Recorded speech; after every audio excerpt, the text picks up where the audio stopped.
KTM की तरफ से आने वाली 490 के बारे में तो आप सभी को पता ही होगा।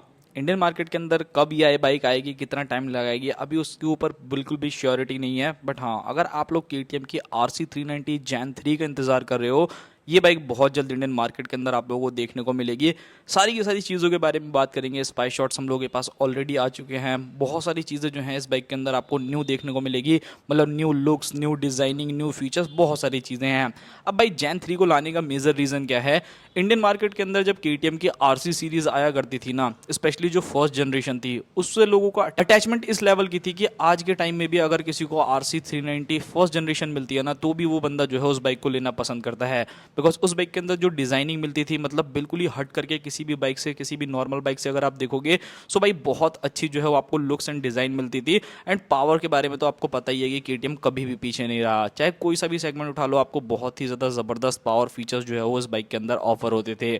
बट जब इंडियन मार्केट के अंदर भाई केटीएम ने अपनी RC 390 को जब लॉन्च किया ना, मतलब जिसकी सेकंड जनरेशन थी, उसके लुक से जो है लोग उतने ज़्यादा खुश नहीं हैं। इवन अगर आप लोग RC 200 को भी देखोगे ना, तो बहुत कम लोग जो है उस बाइक को लेना पसंद करते हैं। ऐसे फैंस हैं जो कि उस बाइक को पसंद करते हैं, तो वही उस बाइक को लेना पसंद करते हैं। अदरवाइज अगर मैं किसी और को देखूँ ना, तो वो कहीं ना कहीं ऐसा निगलेक्ट ही करता है कि नहीं यार, ये बाइक के लुक्स मुझे पर्सनली पसंद नहीं आए।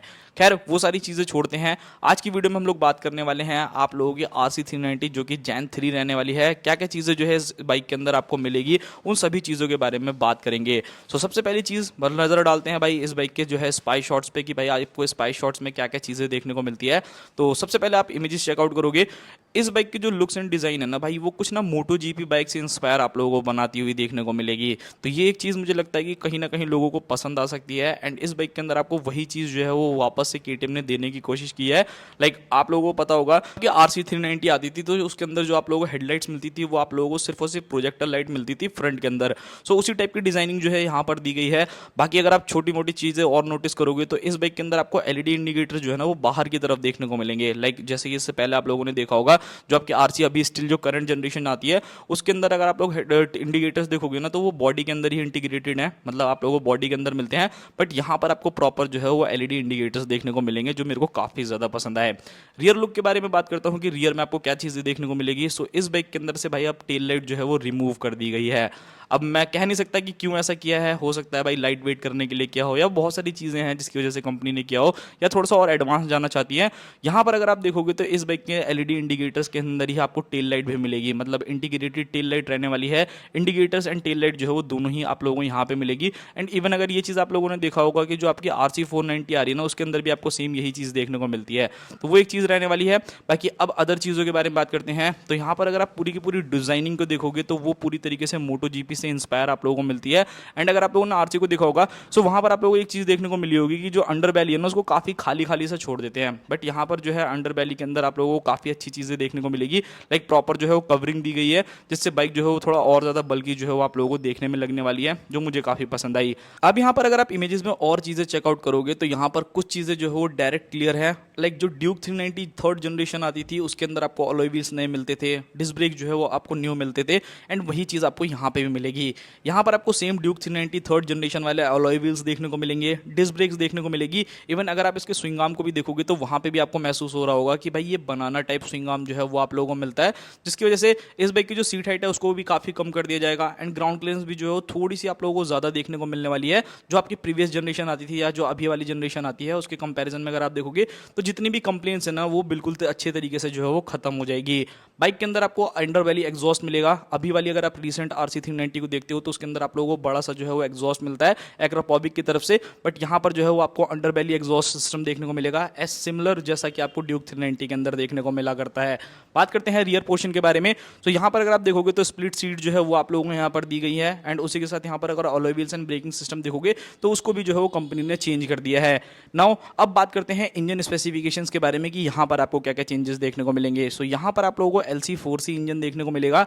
सेम वही इंजन जो कि आपको ड्यूक 390 के अंदर अंदर यूज होता हुआ देखने को मिलता है।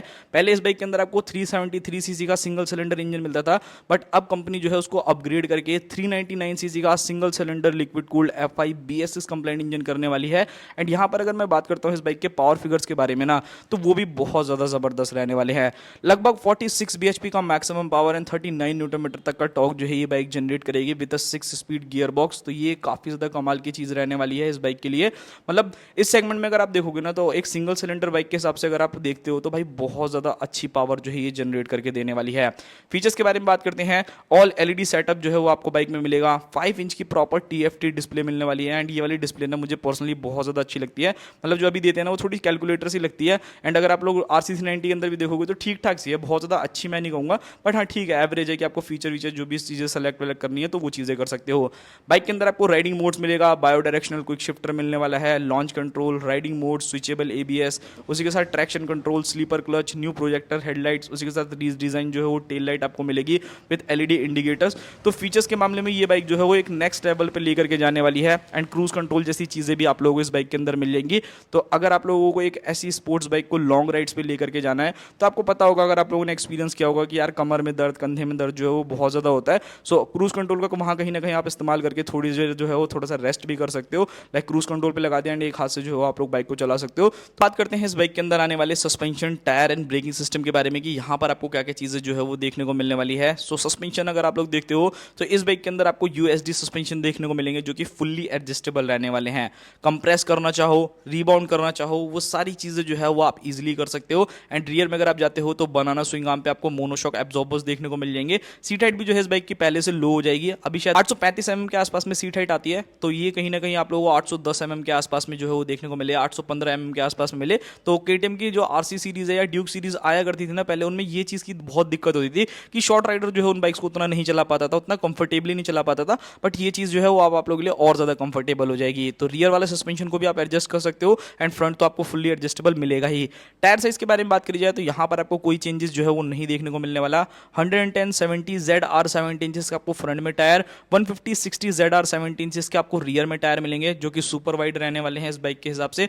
देखो वैसे तो परफॉर्मेंस इसकी बहुत ज़्यादा ज़बरदस्त है, टायर इवन बहुत जल्दी घिस भी जाता है। 8-10 हज़ार किलोमीटर से ज़्यादा आप लोग जो है वो टायर को नहीं चला पाओगे। ऑब्वियसली परफॉर्मेंस ओरिएंटेड है, सो लीन करना चाहो, कॉर्नरिंग करना चाहो, कहीं पे भी कोई भी शिकायत जो है वो आपको नहीं आएगी।